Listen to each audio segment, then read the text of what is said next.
Hello dear student, welcome to our second class of electrostatic, in which we are dealing with very first part, that is electric charge and electric field. In previous class we'll discuss all about basic introduction, or we can say basic information of charge, its property, like some basic properties of charges are, if same charges are there, which is also called like charges, then they'll repel each other. If opposite charges are there, or we can say unlike charges, they'll attract each other. Charge is always conserved by nature, that is charge can neither be created nor be destroyed, but can transfer from one body to another. If we'll transfer the charge, we'll only transfer electron. These all properties are discussed in very first class. Now we'll encounter with two nature of charges. We'll encounter with two types of nature of charges, in which very first type is, if I am writing the heading, that is nature of charges. So in this topic we'll discuss what nature of charges, or we can say what properties of charges, or we can say how different types of charges are there with which we will encounter in this chapter. So we will face two types of charges. One is your point charge. First is your point charge. This is very important topic, dear student, which you must have to understand. First is your point charge and second is your extended charge. Extended charge. There are these two nature of charges can deal in two different manners. So we must have to understand what we call point charge and what we call extended charge. So here it is, point charge and extended charge. If a charge is presented by a point, then it is called point charge. See, dear student, if we'll represent a charge with a point, like I place a point and said this is, let's suppose this is a charge, either it is of positive nature or it is of negative nature, this kind of charge is considered to be point charge. Or we can say point cannot consist any mass. So if we'll say talk about point charge, then its mass cannot be considered. So dear student, if a charge is presented by a point, then we say that point is called point charge. That type of charge is called point charge. Remember this thing. In this, mass cannot be considered. Mass cannot be considered. Remember this thing. For point charge, we cannot consider its mass. Instead of point charge, we have a nature of charge, or we can say a kind of charge called extended charge. To understand extended charge, we must understand one thing, that is extended mass. We must know about extended mass. So what is extended mass? In previous standard, that is in 11th standard, you heard about this topic in rotational motion, that what extended mass is. So dear student, to understand extended mass, we must know a term called physical parameter. Remember, physical parameter. In physics, we have three kinds of physical parameter. First is your length, second is your area, and third parameter is volume. So to understand extended charge, we have to understand extended mass, and for understanding the extended mass, we must know a topic called physical parameter. So there are three types of physical parameter in physics. One is your length, second is your area, and third is volume. So three types of physical parameter is there: length, area, and volume. I am taking an example. Let's suppose I am taking example of length as physical parameter, in which I take rod, or we can say wire. As we all know that rod carry length. So to understand how rod carry length, I'll give you an example.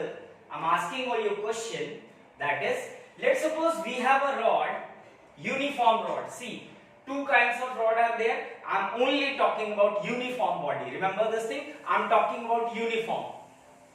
So let's suppose we have a uniform rod, let's say 10 meter long, having 10 kg mass. So I have a rod of length 10 meter, consisting mass 10 kg. If I find the value of 1 meter length mass, then it will be like this. This method is called elementary method. So if we have a rod of length 10 meter, its mass is 10 kg. So for 1 meter, its mass is 10 by 10. So we can say 1 kg. That is, every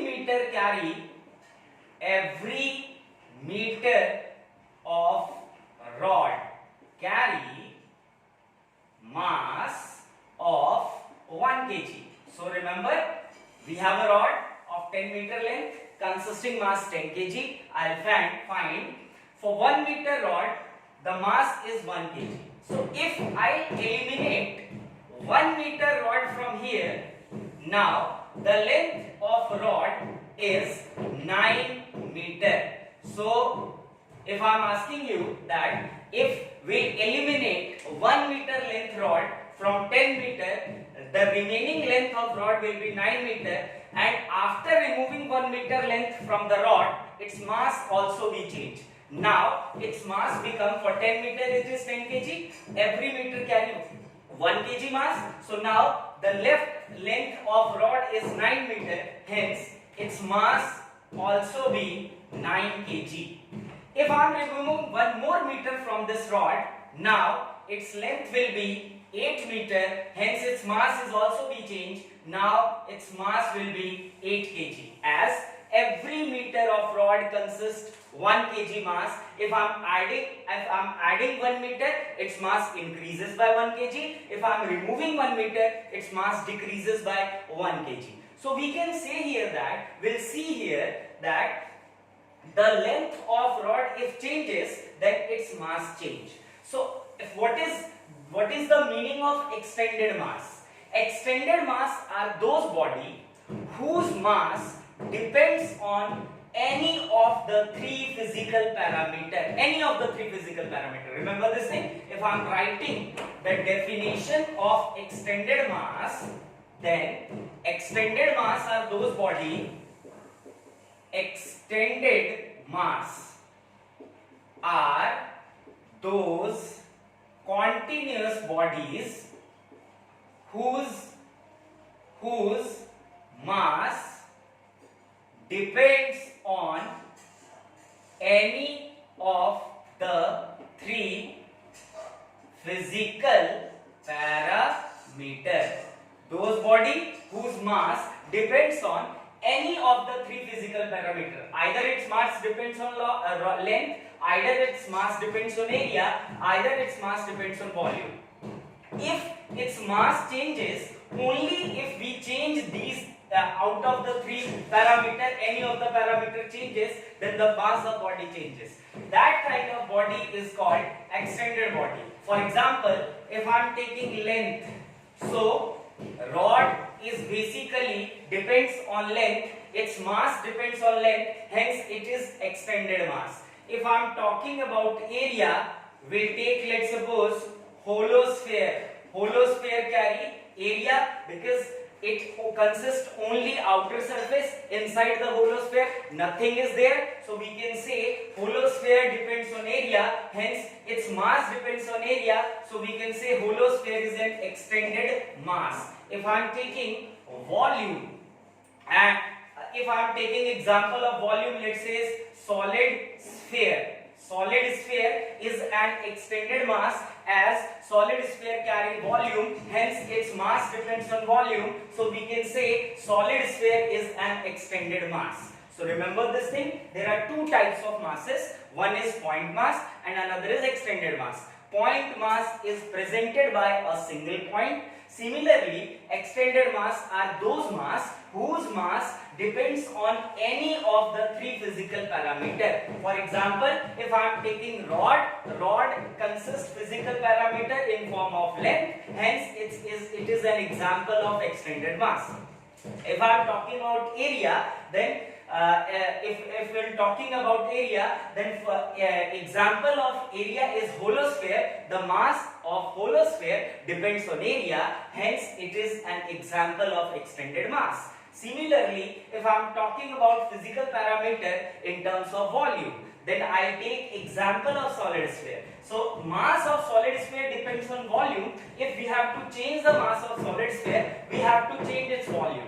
If we wish to change the mass of holosphere, we have to change its area, as its mass depends on area. If we wish to change the mass of rod, we have to change its length, as for rod its mass depends on length. Hence, those body whose mass changes if any of the three physical parameters change, that kind of masses are called extended mass. Similarly, we are talking about extended charge. So those charge which is present on extended bodies, or we can say extended mass. For example, if I am placing a charge on rod, then rod carry length. If we put some charge on rod, let's suppose we have a rod of length L and mass M. I am putting some charge on rod, let's say plus Q. Then this plus Q is distributed uniformly over the total length of rod, as rod consists length, and if we place some charge on rod, then that charge distributed uniformly over the rod, so we can say this kind of charges are extended charge. So I'll make definition of extended charge.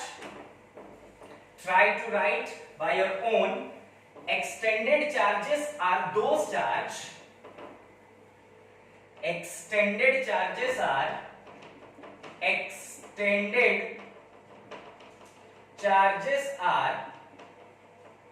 those charges which is present on extended mass. Remember, those charges which is present on extended mass is considered to be extended charge. For example, charge on rod.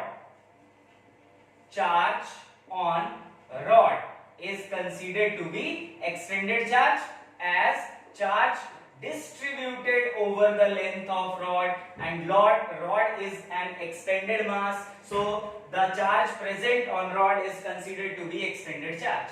I take second example. Let's say charge on holosphere. As holosphere carry area, inside the holosphere nothing is present, hence if we place some charge on holosphere, then this charge is distributed over its area. So holosphere consisting carry charge is considered to be extended charge. Similarly, charge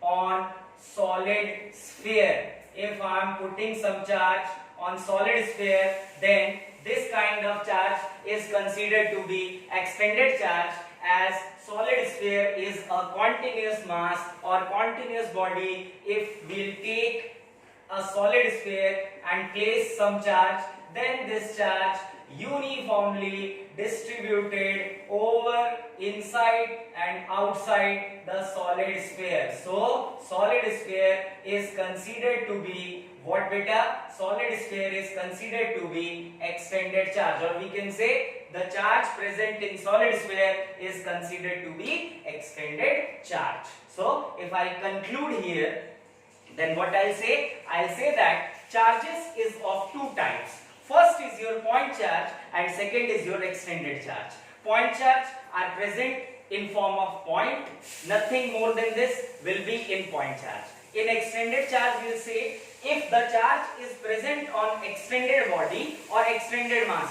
For example, charge present on rod is considered to be extended charge. Charge present on hollow sphere is considered to be extended charge. Charge present in solid sphere is considered to be extended charge. Remember, those charges which is present on extended mass. And what is extended mass? Those bodies whose mass depends on any of the three physical parameters, either length, either area, or we can say volume. These types of masses is considered to be extended mass. And if charge is present on these extended bodies, then the charge is considered to be extended charge. So remember this thing, must know types of charge, or we can say nature of charge. There are two kinds of charges which we will encounter in this chapter, point charge and extended charge. So here it is all about nature of charge. Now we are ready to start with our first topic, that is Coulomb's law. So write down Coulomb's law of electric force. Coulomb's law of electric force. So dear student, this law is very much similar to gravitational force. That is, if we have two masses m1 and m2 separated by a distance r, then gravitational force law or Newton's gravitational law says that the gravitational force is proportional to product of the masses of the body and inversely proportional to square of distance between the bodies. If distance is increased, then gravitational force is decreased. So what we'll write? F is proportional to m1 m2 by r square. This thing is already in your 11th standard. Now we are talking about Coulomb's law of electric force. So the word there is electric force. Then electric force is always present between the charges. So very first thing about Coulomb's law is this law can give the value of electric force between two charges which is in stationary situation, which must be at rest. Remember this thing, we are dealing with electrostatics in which charge is always at rest. Remember, charge is always at rest. If charge is moving, then it defines electric current, which is different thing. But we are now dealing with electrostatic, hence our charge always in stationary condition. So very first point in Coulomb's law is this law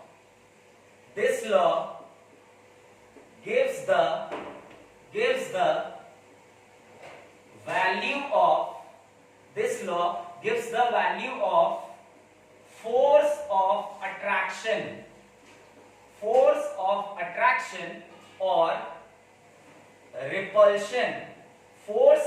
attraction or repulsion between stationary charges, between two stationary charges, or we can say two stationary charges. So remember this thing, and the charge must be point charge. So I'll write here, this law gives the value of electric force of attraction or repulsion between two stationary point charges.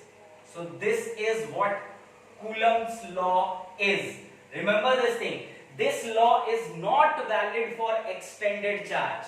This law only gives the value of force of attraction or repulsion. If same charge is there, then there is a repulsion. If opposite charge is there, we will take one charge as plus and second charge is to be minus, then they are opposite nature charges. So between these charges there is a force of attraction. If same charge is there, then force of repulsion. So this law gives the value of force of attraction or repulsion between two stationary point charges. Remember this thing, I make here note, this law is only valid, this law is only valid if charges are point charge.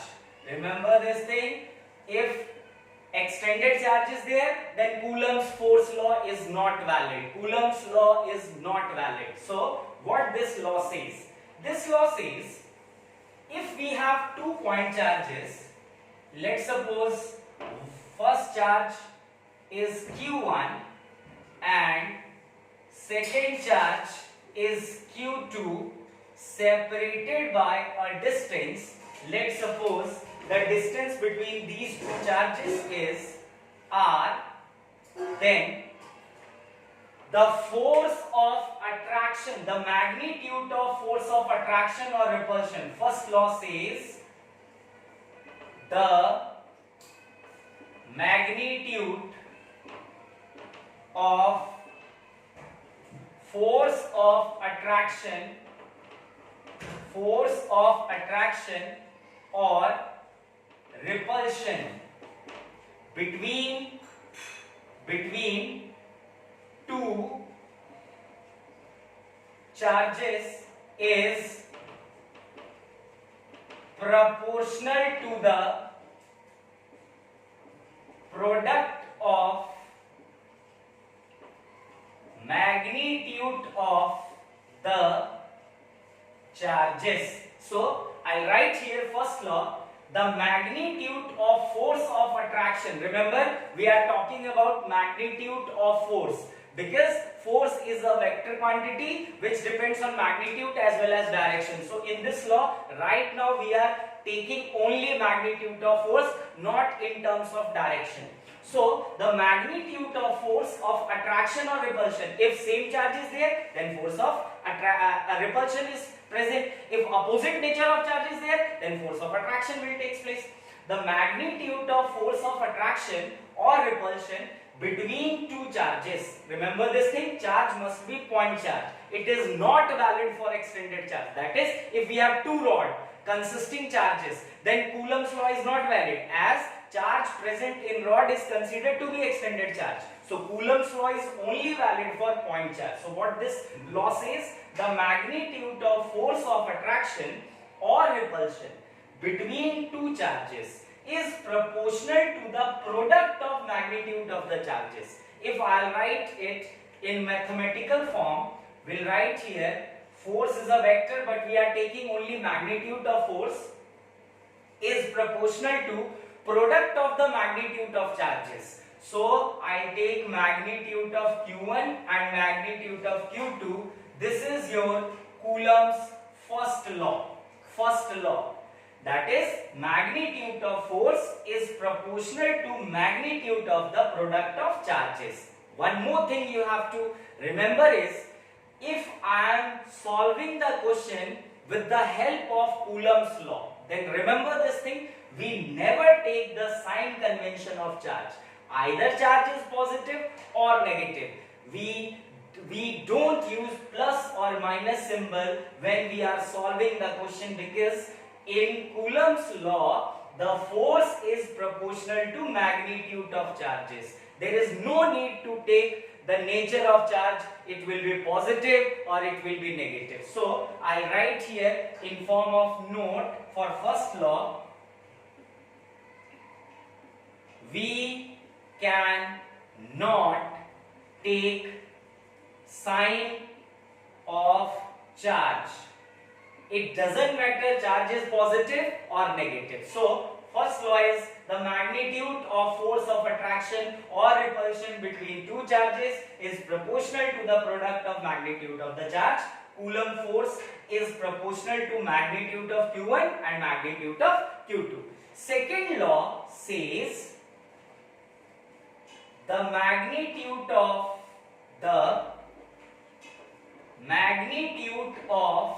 force is inversely proportional.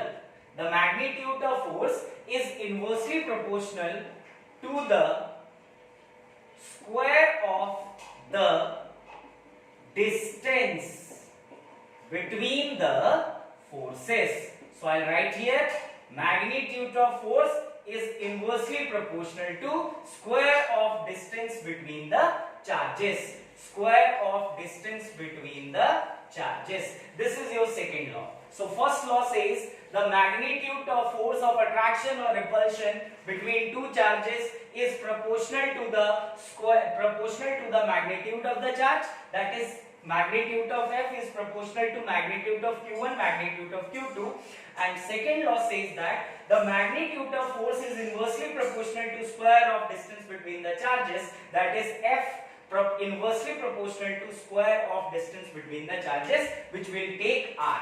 So if we conclude first law and second law, if I compare equation 1 and equation 2, compare equation 1 and equation 2, this is your Q1 and this is your Q2. Both the charges are point charge separated by a distance R. Then what we'll write? We'll write magnitude of force is proportional to product of the charges, that is Q1 and Q2, and magnitude of force is inversely proportional to square of distance between the charges, that is 1 by R square. If I compare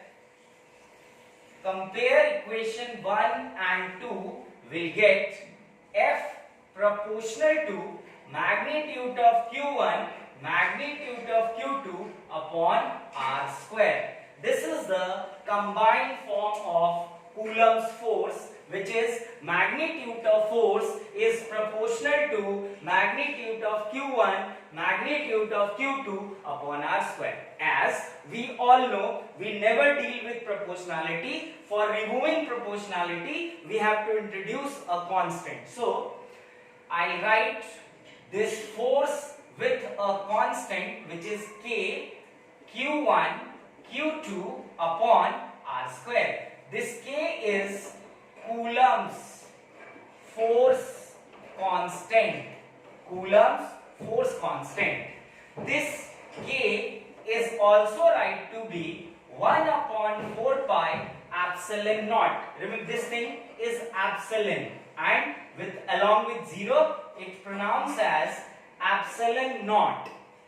This is medium constant. Medium constant present between the charges.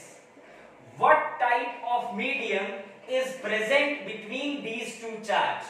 This medium vary the value of force. Here we are taking epsilon naught, so this epsilon naught is medium constant if between the charge nothing is present or air is present. So we can write here epsilon naught is medium constant for air or for vacuum. If nothing is present between the charges or air is present between the charges, then K will be 1 upon 4 pi epsilon naught. If any medium is present between the charges, then we will take that medium constant. So remember this thing, epsilon naught is medium constant. And what type of medium constant? Medium constant between two charges. These two charges, Q1 and Q2. What type of medium is present between the charges? That value is taken in place of epsilon naught. So we'll write here magnitude of force is equals to 1 upon 4 pi epsilon naught. We'll write magnitude of force is equals to 1 upon 4 pi epsilon naught magnitude of Q1 magnitude of Q2 upon R square. This is your complete value of Coulomb's force, which is very easy. Now we'll see if charge is positive, then this force nature is repulsive. If charge is negative, then the nature of force is again repulsive. If charge is positive and negative, then the force will be attractive by nature. So if I am taking the numerical value of 1 upon 4 pi epsilon naught, it is 9 into 10 raised power 9. So we'll write magnitude of force is equals to 9 into 10 raised power 9 magnitude of Q1 magnitude of Q2 upon R square. This is your Coulomb's law. Go through the video once again, pause, make your note and try to understand this thing. 1 upon 4 pi epsilon naught.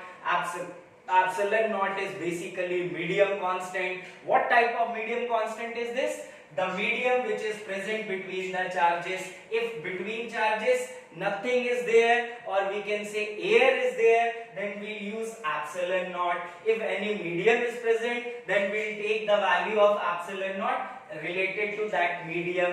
So the whole value of K, or we can say 1 upon 4 pi epsilon naught, is equals to 9 to the 9 into 10 raised power 9. So complete form of Coulomb's law is magnitude of force is equals to 9 into 10 raised power 9 magnitude of Q1 magnitude of Q2 upon R square. So write it down, then we'll proceed further.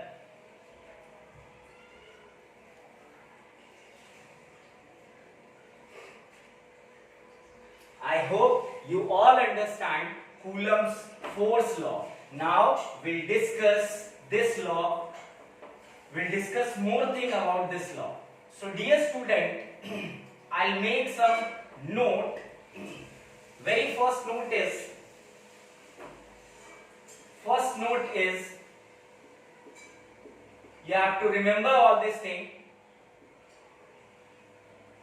Coulomb's force is always valid for point charge, which I already discussed that this force law is not valid for extended charge. I'll give you example as well. If charge is present in rod and we have two rods, then Coulomb force is not valid.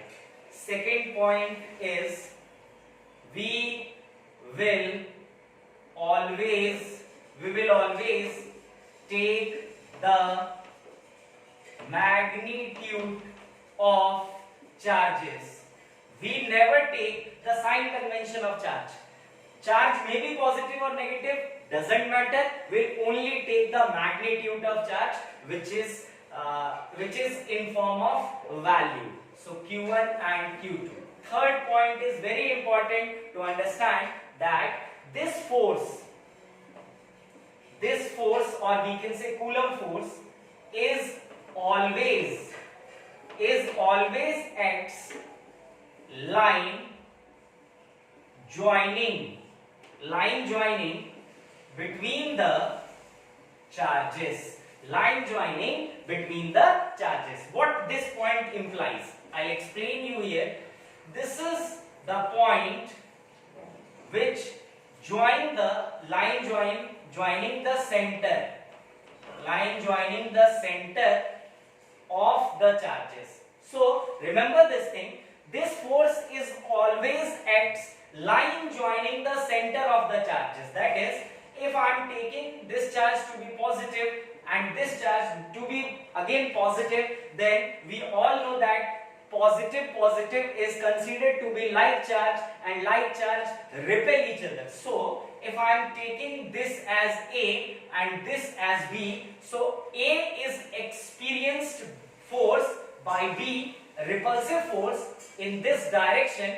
Force on A due to B. If I write like this, F oblique A oblique B, this means that force acting on A due to B. If I am writing FDA, it implies force acting on B due to A. So this force always acts line joining the center of the charges. If A apply force on B, then the direction of force is like this, force on B due to A. So this, you'll see here that this is the line which join the center of the charges, and this force always acts line joining the center of the charges. Remember this thing. If I make charge like this, let's suppose the pattern of charge or charge is placed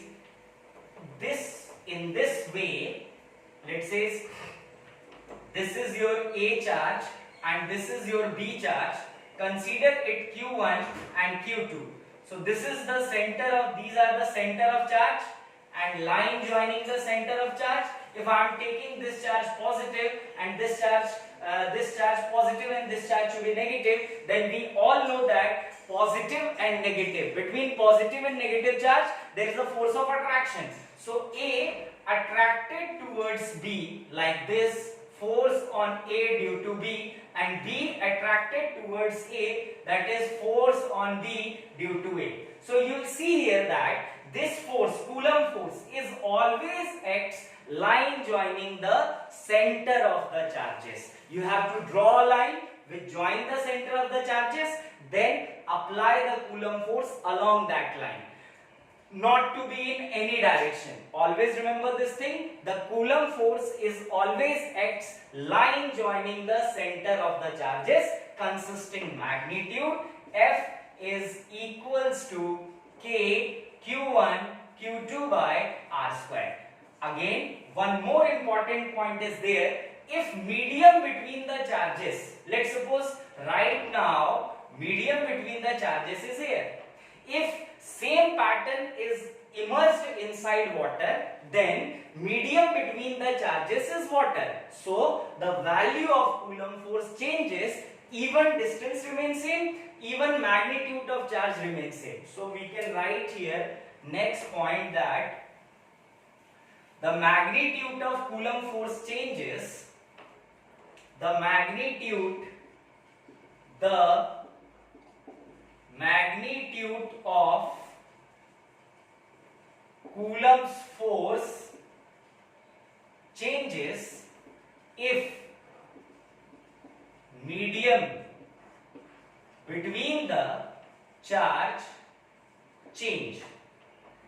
Even charges are similar, distance between the charge is also same, but still if medium between the charge change, then the value of Coulomb force also be changed. So this is all about Coulomb's law, their important points. 2-3 points are very much important. You must have to remember this thing. Very first thing is Coulomb's law is only valid for point charges, not for extended charges. Second point, which is again very important, the Coulomb force is always acts line joining the center of the charges. Third point is again very important, that between the charges, if medium change, then the value of force, or we can say Coulomb force, also be changed. So this is all about Coulomb's force law, which is F is equals to K Q1 Q2 by R square. Now I'll find the SI unit of epsilon naught. Write it down as Coulomb force is a force, hence the SI unit of Coulomb force is Newton. I'll write here SI unit. First of all, I'll find SI unit of Coulomb's force. As we all know, the SI unit of force is Newton. So Coulomb force is also be Newton, represented by N. Second, SI unit of epsilon naught, which is called medium constant. So for finding the SI unit of epsilon naught, I have to write the formula of Coulomb's law, which is, try to solve by your own. F is equals to 1 upon 4 pi epsilon naught magnitude of q1 magnitude of q2 upon r square. So I wish to find the SI unit of epsilon naught. So I'll take epsilon naught this side. We write it epsilon naught is equals to 1 upon 4 pi magnitude of force q1 q2 upon r square. So epsilon naught is equals to 1 upon 4 pi is constant. It cannot have any SI unit. The SI unit of force is Newton. I'll write Newton here. Charge. The SI unit of charge, I'll ask you in previous class, coulomb. So coulomb into coulomb divided by r. R is distance. Having SI unit meter and it is square. So meter square. So the SI unit of epsilon naught is equals to, if I take Newton in upward side, it will be power is 1, so when it goes in upside, it will be minus 1. Coulomb into coulomb is coulomb square. So we'll write coulomb square per Newton per meter square. It is the SI unit of epsilon naught. Remember this thing in board class. Question is there, find the SI unit of epsilon naught. So the SI unit of epsilon naught is coulomb square Newton inverse per meter square. Write it down, then we'll proceed with our next topic.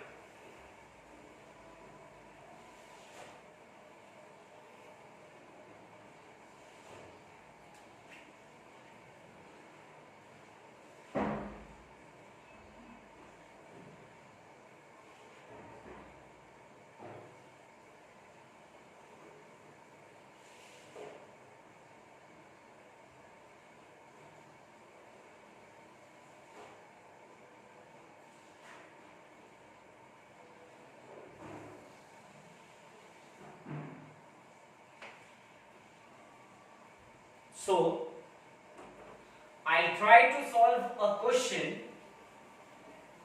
related to Coulomb's law. I'll dictate you the question. After writing the question, pause the video and try to solve by your own. Write down the question. Two charges of magnitude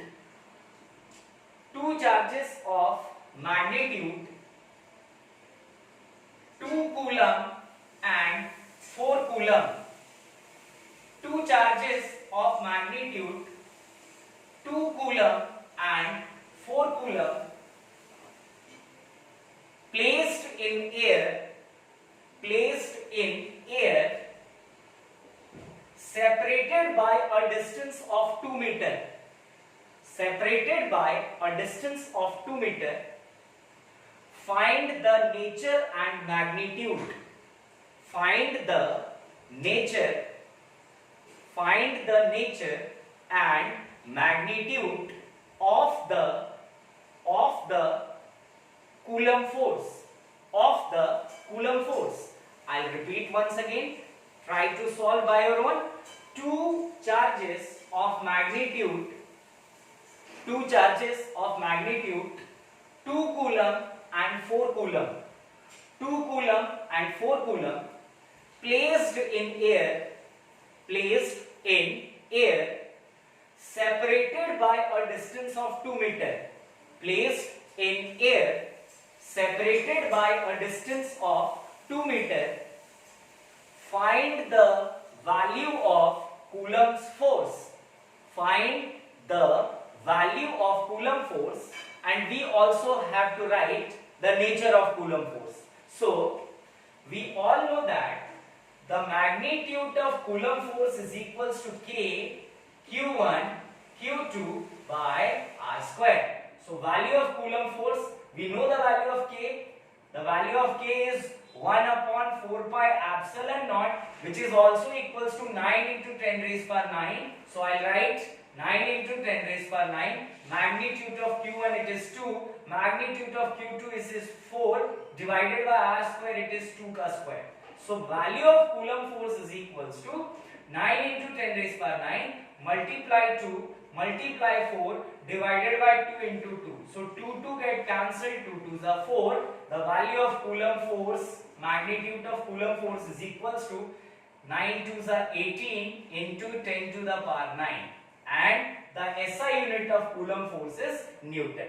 And here the nature of Coulomb force, as we all know, this is a positive charge, this is also a positive charge. So between positive and positive, charges are like charge, or we can say similar charge. Then the force, nature of force is repulsive. Nature of force is repulsive. So this is all about question number 1. Right now we are in starting phase. That's why we'll deal with some easy questions. After we'll get some influence with this chapter, we'll understand everything about Coulomb force, then we'll start using or doing tough numericals as well. So write down the second question. Write down the second question. The statement of your second question is, write down the question, after then pause the video and try to solve by your own. Write down second question. The electrostatic force of repulsion, that is Coulomb force. Electrostatic force of repulsion is also called Coulomb force. Somewhere in questions the examiner write Coulomb force, somewhere it is right to be electrostatic force. So remember this thing, electrostatic force is nothing but Coulomb force. So write down the question. The electrostatic force between two positively, the electrostatic force between two positively ions carrying equal charges,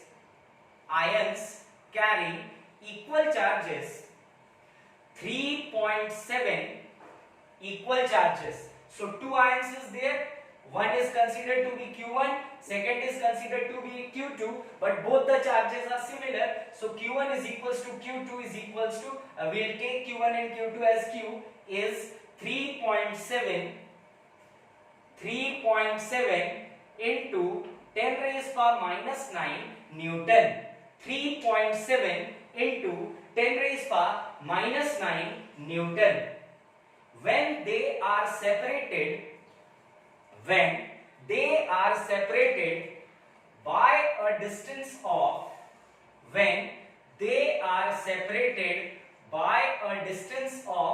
5 angstrom.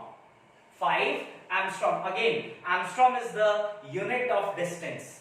In meter it will be, we have to multiply. If we wish to convert angstrom into meter, we have to multiply with 10 raised power minus 10. Then it will be 5 into 10 raised power minus 10 meter. So the electrostatic force of repulsion between two positively charged equal charge ion is 3.7 into 10 raised power minus 9 Newton, separated by when they are separated by 5 angstrom. How many electrons